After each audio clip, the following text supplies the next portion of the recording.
Assalamualaikum warahmatullahi wabarakatuh. Perkenalkan, nama saya Dwi Wahyuni, NIM 1915005, Prodi D3 Analis Kesehatan, semester 2. Di sini saya akan menjelaskan tentang titrasi asam basa. Titrasi adalah suatu metode menentukan kadar atau konsentrasi suatu larutan dengan larutan lain yang telah diketahui konsentrasinya. Larutan yang akan ditentukan kadarnya disebut sebagai analit dan biasanya diletakkan di dalam Erlenmeyer. Sedangkan larutan yang telah diketahui konsentrasinya disebut sebagai larutan standar atau titer dan diletakkan di dalam buret. Peralatan pertama, buret. Untuk tempat larutan standar yang dipakai biasanya yang memiliki skala 50 mili, skala 0 terletak di atas dan 50 di bawah. Yang kedua yaitu Erlenmeyer. Tempat analit diletakkan menggunakan Erlenmeyer ukuran sedang 250 mili untuk proses titrasi, sebab Erlenmeyer ukuran ini dipegang dengan kita lebih leluasa untuk mengocok Erlenmeyer. Yang ketiga yaitu pipet, alat untuk mengambil indikator. Ingat, satu pipet volumenya kira-kira 1 mili.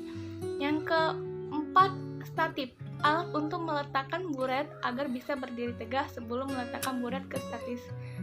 Ada baiknya ada melapisi dengan kertas atau tisu agar pegangan statis tidak langsung kena dinding luar buret. Kelima yaitu labu ukur, digunakan pada untuk membuat larutan standar.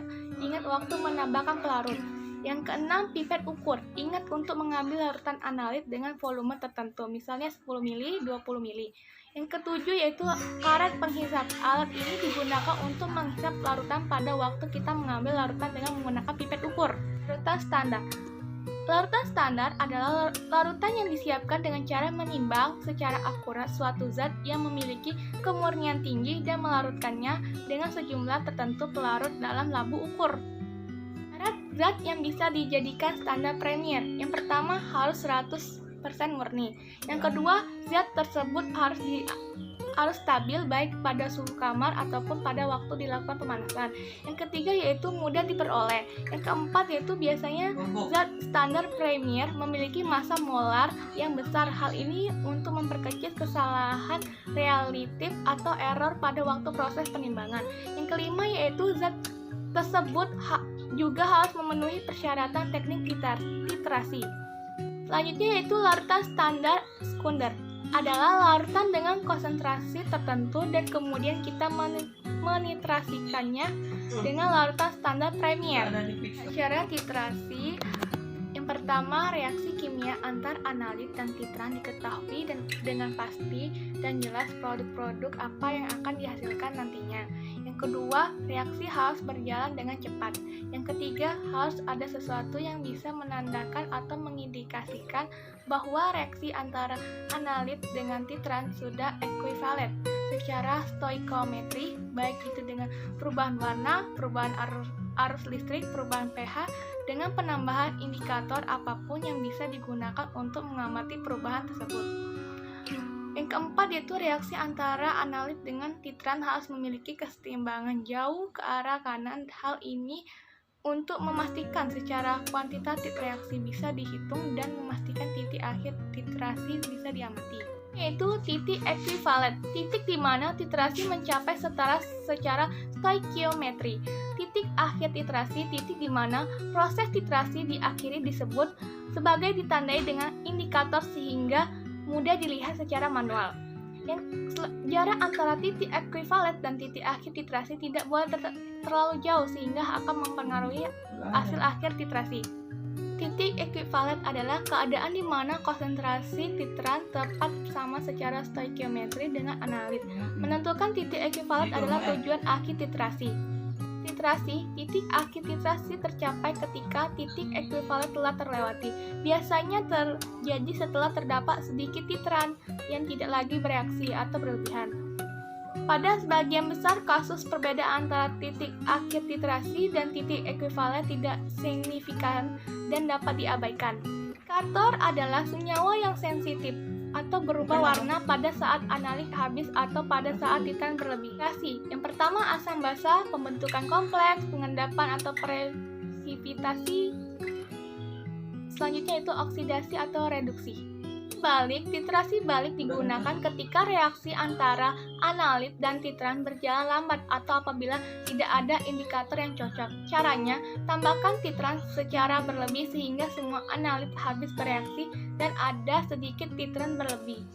Titrasi kembali kelebihan titran dengan titran kedua untuk memperoleh titik ekuivalen. Asam basa adalah reaksi penetralan. Jika larutannya bakunya asam disebut asidimetri. Jika larutannya bakunya basa disebut alkalimetri.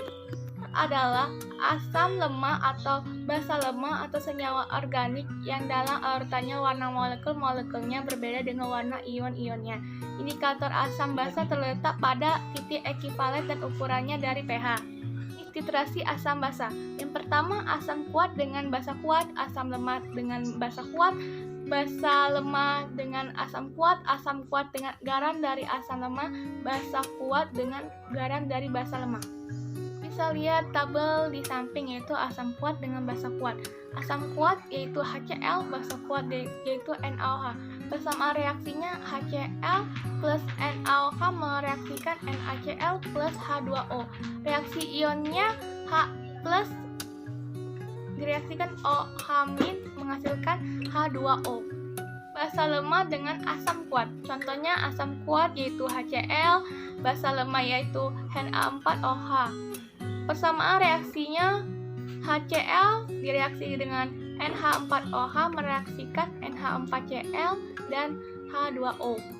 Selanjutnya reaksi ionnya H+ dengan Na4OH mereaksikan H2O dengan NH4+. Asam lemah dengan basa kuat. Contohnya asam lemah yaitu CH3COOH. Basa kuat yaitu NaOH. Bersama reaksinya CH3COOH direaksikan dengan NaOH menghasilkan NaCH3COO menghasilkan H2O. Reaksi ionnya H+ dengan OH- mereaksikan H2O.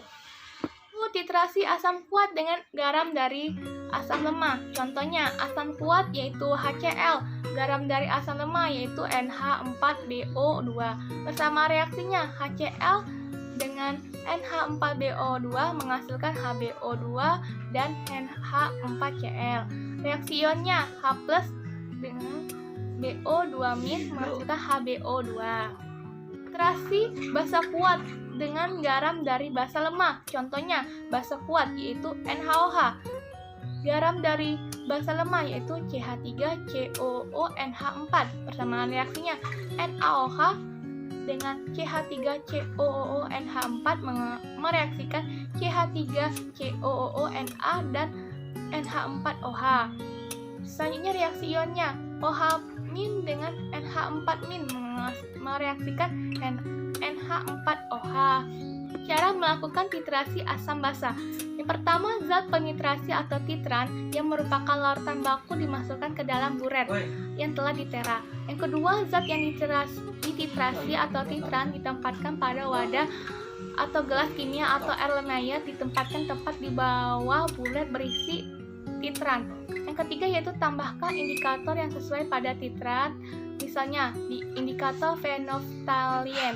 Yang keempat yaitu rangkaian alat titrasi dengan baik. Buret harus berdiri tegak, wadah titrat tepat di bawah ujung buret dan tempatnya sehelai kertas putih atau tisu putih di bawah wadah titran. Yang kelima yaitu aturan titran yang keluar dari buret atau titran dikeluarkan sedikit demi sedikit sampai larutan di dalam gelas kimia menunjukkan perubahan warna dan diperoleh titik akhir titrasi. Hentikan titrasi. Setelahnya, titrasi adalah prosedur untuk menentukan kadar atau konsentrasi suatu larutan berdasarkan reaksi asam basa dengan larutan yang sudah diketahui kadarnya, sehingga jarak antara titik ekuivalen dan titik akhir titrasi tidak boleh terlalu jauh sehingga akan mempengaruhi hasil akhir titrasi. Yang saya dapat jelaskan, kalau ada salah kata saya mohon maaf, kepada Allah saya mohon ampun. Akhirul kalam, wassalamualaikum warahmatullahi wabarakatuh.